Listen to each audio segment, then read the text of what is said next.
Hello everyone, how are you all? कैसे हैं आप सब? आज मैं स्टार्ट करने वाला हूँ हिस्ट्री। और हिस्ट्री को हम स्टार्ट कर रहे हैं तो शुरू से स्टार्टिंग पॉइंट से लेकर इसको एंड तक करेंगे। यानी कि हिस्ट्री में जितना भी होता है, कोई भी कॉम्पिटिटिव एग्जाम हो, जितना भी कॉम्पिटिटिव एग्जाम हो, चाहे वो बीपीएससी हो, यूपीएससी हो या छोटा लेवल की जितना भी कॉम्पिटिटिव रेलवे हो या कोई भी कॉम्पिटिटिव एग्जाम हो, हर कॉम्पिटिटिव एग्जाम के पर्पज से हम हिस्ट्री को स्टडी करेंगे। तो यानी कि शुरू से पॉइंट से हर एक पॉइंट को देखते हुए हम आज से स्टार्ट करते हैं हिस्ट्री को और देखते हैं। तो सबसे पहले अगर हिस्ट्री की बात करते हैं तो इतिहास के जो पितामह यानी कि फादर कहा जाता है वो है हेरोडोटस।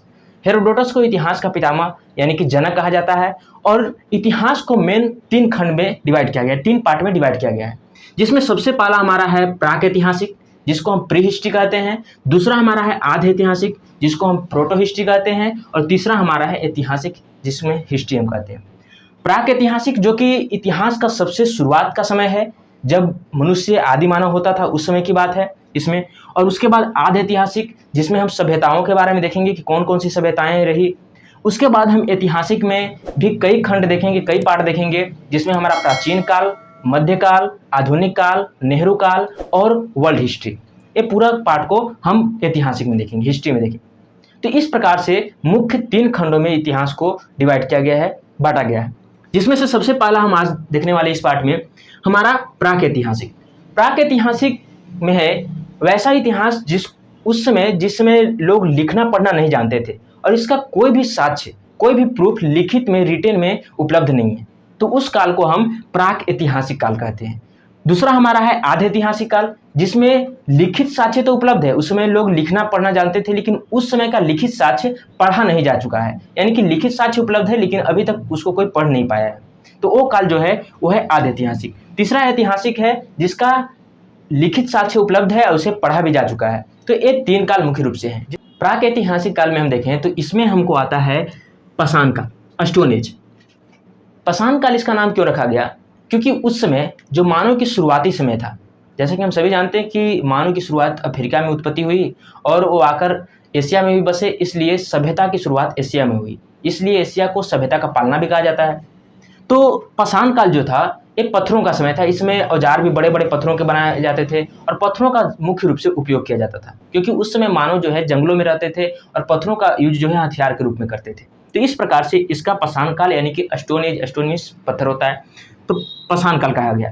पाषाण काल के अगर देखें तो इसको मुख्य 4 भागों में इसको डिवाइड किया गया, बांटा गया, जिसमें सबसे पहला हमारा आता है पूरा पाषाण काल।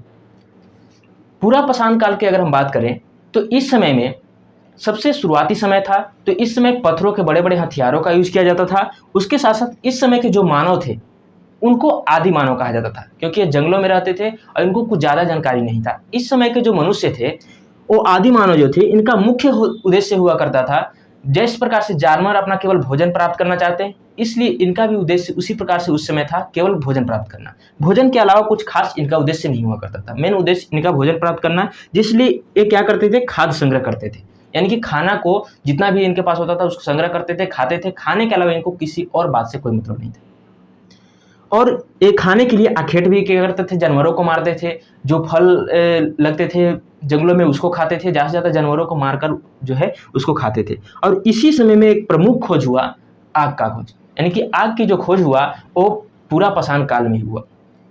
तो पूरा पाषाण काल में जो प्रमुख हमारा खोज हुआ, इससे जो है कई ऑब्जेक्टिव क्वेश्चन भी आते हैं, कई जो कॉम्पिटिटिव एग्जाम है तो उसमें बताया जाता है कि आग का खोज कब किया गया, तो वो हमारा है पूरा पाषाण काल में, जिसमें मनुष्य आदि मानव के रूप में थे और मुख्य रूप से उनका मुख्य उद्देश्य था खाना संग्रह करना, खाना खाना।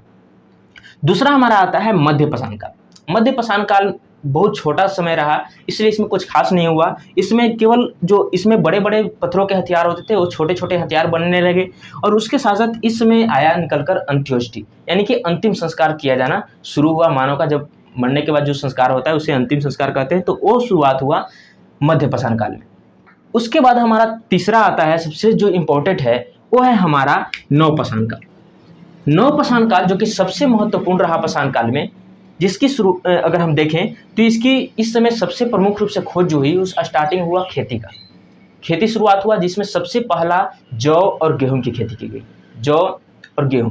उसके बाद जब खेती होने लगा तो उसको रहने के लिए लोगों ने सोचा कि अब आवास ही बनाते हैं, कि घर बनाना लोग शुरू कर दिए। तो उस समय से दूसरा जो खोज हुआ, अस्थायी आवास लोग बनाना शुरू कर दिए। इससे पहले केवल जंगलों में जहाँ तहाँ रहते थे, यानी कि घुमक्कड़ थे, इधर उधर घूम घूम कर रहना शुरू करते थे। जब अस्थायी रूप से रहने लगे तो इनको महसूस होने लगा कि अब हम कुछ पशुओं को भी हमें पालना चाहिए। तो सबसे पहले इन्होंने कुत्ता को अपना पालतू जानवर बनाया, और कुत्ता को सबसे पहले जो है पशुपालन में रखा। तो कुत्ता सबसे पहले पालतू जानवर, मनुष्य का सबसे पहला पालतू जानवर जो है वो कुत्ता को माना जाता है, क्योंकि कुत्ता को सबसे पहले पालना शुरू किया गया था। उसके बाद उस समय पहिया भी, उस समय के पुरातात्विक स्रोत के रूप में पहिया भी मिलता है, और मन का, जिसको हम घड़ा कहते हैं, घड़ा भी इस समय से देखने को मिला है।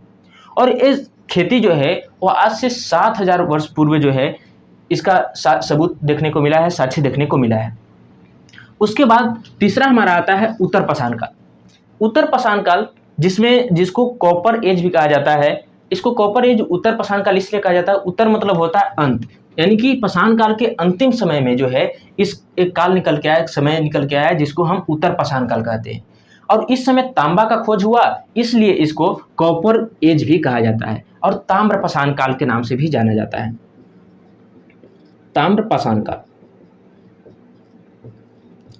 तो इस प्रकार से उत्तर पाषाण यानी कि कॉपर एज का भी जो है इसमें देखने को मिलता है। इस सभी की अगर बात करें तो इस समय कोई भी लिखित साक्ष्य इस समय का उपलब्ध नहीं है। तो जो पुरातात्विक स्रोत मिले, यानी कि जो खुदाई करके जो साक्ष्य मिले, वही उसी से जो है इन कालों का जो है वर्गीकरण किया गया, इसको दर्शाया गया, बताया गया कि किस समय जो है किस तरह से निकला, क्या क्या मिला था। तो इसका एज को बांटने के लिए जो कितना साल पुराना मिला उसके आधार पर इसको बांटा गया। तो 25 लाख वर्ष पूर्व से, यानी कि 25 लाख पहले से लेकर 12,000 वर्ष पहले तक जो है जो मिला ईसा पूर्व तक, उसको रखा गया पूरा पाषाण काल में। और 12,000 ईसा पूर्व से 7,000 ईसा पूर्व को रखा गया मध्य पाषाण काल में, और 7,000 ईसा पूर्व से 3,000 ईसा पूर्व तक रखा गया नव पाषाण काल में। और इसके अंत में जो आया वो निकल के आया उत्तर पाषाण काल, यानी कि ताम्र पाषाण काल। और ये पूरा पाषाण काल में अगर हम देखें, जिसमें मुख्य रूप से इसका पुरातात्विक स्रोत ही इसका सबूत के रूप में सामने रहा, इसलिए इसकी पूरी इस प्रकार से श्रेणी देखने को मिलते हैं। अगले पार्ट में हम इसके आगे से ध्यान से पढ़ेंगे, जिसमें हम पढ़ेंगे आदि ऐतिहासिक काल, और जिसमें हम अन्य सभी सभ्यताओं के बारे में, जिसमें सिंधु घाटी सभ्यता और बहुत सारी सभ्यताओं के बारे में भी जानने और समझने का प्रयास करेंगे। अगर कोई क्वेश्चन हो तो कमेंट में जरूर लिखें। थैंक यू, धन्यवाद।